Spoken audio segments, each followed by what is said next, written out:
que vous connaissez, bien sûr, cette soirée est dédiée à son époux. Pour la démocratie, qui a tant besoin d'être soutenue en Turquie aujourd'hui, et que nous soutenons à la mairie du 10e arrondissement, modestement, mais avec détermination et la volonté de pouvoir mettre à disposition aussi ces lieux de la République pour ce combat pour la démocratie et la liberté.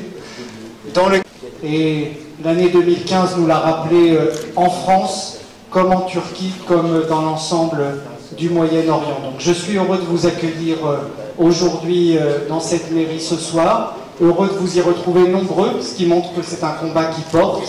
Et je vais vous présenter très rapidement le député Bernard Dreano de l'Assemblée citoyenne européenne qui nous a beaucoup épelés pour pouvoir aboutir à cette belle soirée. Sans transition, je leur donne la parole d'abord à Christophe, peut-être, Hrant Dink, qui est aussi la présidente de la Fondation Hrant Dink, la femme de Can Dündar, rédacteur en chef de Cumhuriyet, qui est actuellement en prison, incarcéré en Turquie, et Özgür Mumcu, qui est lui. Une organisation comme Reporters sans frontières, toute l'année, essaie de défendre partout dans le monde la liberté de la presse, s'en prend à des lois scélérates, défend des journalistes qui ont des problèmes, qui parfois sont victimes, et parfois défend des journalistes qui sont de véritables héros. Et je dois dire que les 4 journalistes auxquels cette soirée est consacrée, Uğur Mumcu, Hrant Dink, Can Dündar, Erdenpul, sont tous des journalistes qui représentent l'essence de ce métier.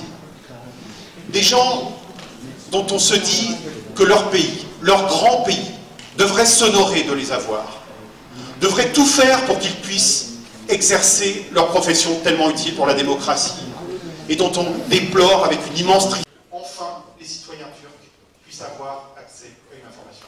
Merci.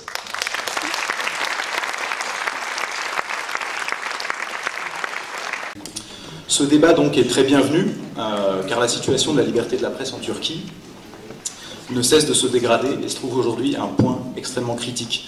On l'a dit, la Turquie est à la 149e place sur 180 dans notre classement mondial de la liberté de la presse, la dernière édition. C'est un fait en soi qui est assez aberrant quand on pense à un grand pays comme la Turquie, qui du coup se retrouve au milieu de dictatures assez peu enviables. Certains problèmes sont hérités de la dictature militaire, des années noires. On pense à des lois liberticides, la justice qui continue souvent à défendre les intérêts de l'État avant ceux du citoyen, les violences policières qui restent impunies. Mais aujourd'hui, force est de constater que le problème numéro 1, c'est la dérive autoritaire du pouvoir, du président Recep Tayyip Erdogan, et disons, les violations de la liberté de la presse constituent un des symptômes les plus évidents. Quelque chose d'assez effarant. Les autorités ont également recours de plus en plus souvent aux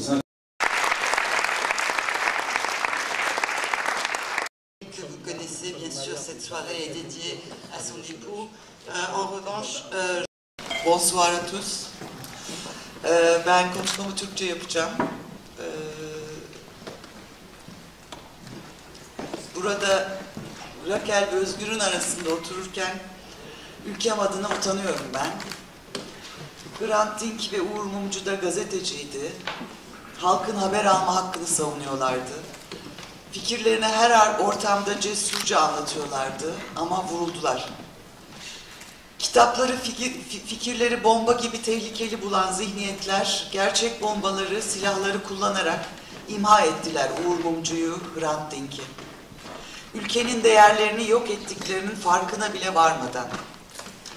Ama olmuyor. Fikirler yok edilemiyor. Bu sefer de canla erdemi tutsak aldılar. Tabii ki gazetecilikten değil. Terör örgütüne yardım yataklıktan, tabii ki casusluktan. Ama iddianameyi hazırlayan savcı bu suçlamalarına kanıt olarak 52 köşe yazısı, 2 yazı dizisi ve 6 haberi ekliyor resmi evrağa ve yüzümüze bakabiliyor. Can Erdem'in davası artık yalanla gerçek arasında bir dava.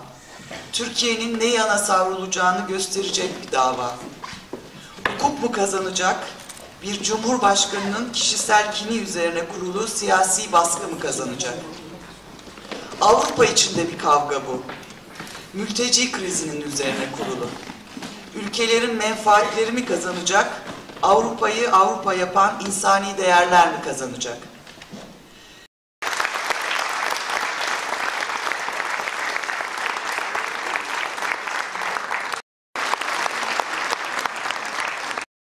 Bonsoir à tous. Bu toplantıyı düzenleyen herkese ve Türkiye'de ifade ve basın özgürlüğünde destek olan herkese çok teşekkür ederim. Kendisine katıldım ve oradan uçağa atlayıp Ankara'ya gidip babamın ölüm yıl dönümüne de katıldım. Dedim o gün kendi kendime Türkiye'de ifade özgürlüğünü en iyi benim bu yapmış olduğum küçük yol. Yıllar sonra geçtiğimiz haftalarda benimle beraber 1400 kişi yaklaşık aynı davayla yargılanıyor. Cumhurbaşkanı hakaretten yargılanmaya başladı. Telefonum çaldı, açtım. Babamın gazeteci bir arkadaşının oğlu benim hikayesini anlattı ve burada aslında bu hikayenin basın özgürlüğünden daha geniş bir soruna işaret ettiğini. Daha sonra da onların haberlerini kaldıkları yerden yapmaya devam edeceğiz ve Dilek Dündar'ın da çok iyi söylediği şekilde gerçekle yalan arasında bir savaş var. Bizim tarafımız belli. Doğru taraftayız ve tarihsel olarak haklı olan biziz. İyi akşamlar. Ben de hepinize hoş geldiniz diyorum. Ve gerçekten çok duyguluyum. Yoğun duygular içerisindeyiz. Hep böyle bir araya geldiğimiz zaman. Anma törenler gerçekten çok anlamlı ve çok sevdiklerimizi putlaştırmadan da onların acılarına, onların sevinçlerine ortak olmaya vesile olduğu için de duygulanıyorum. Hem onların mücadelesinde ortak oluyoruz hep birlikte, hem de onların gerçekten dokundukları konulara biz de dokunmaya devam ediyoruz ve onlarla aynı konuda paydaş oluyoruz ve onları daha iyi anlamayı öğreniyoruz ve biz de bir şekilde biraz büyüyoruz ve birbirimize dokunuyoruz. Ve gerçekten o kadar çok acı yaşanıyor ki biz çok arkadaşlar konuşurken hapise girdiği için seviniyoruz bazen. Yani bu biraz trajedi bir durum ama gerçekten öyle. Çünkü tarih boyunca görüyoruz faili meçhul cinayetler aslında faili belli cinayetlerdir ama o kadar çoğaldı ki hani derler ya buramıza kadar dolduk. Yeter demek geliyor. Dileriz çabuk. Aklı soruları, gerçekleri araştırarak bulmanın örneği ve yöntemi.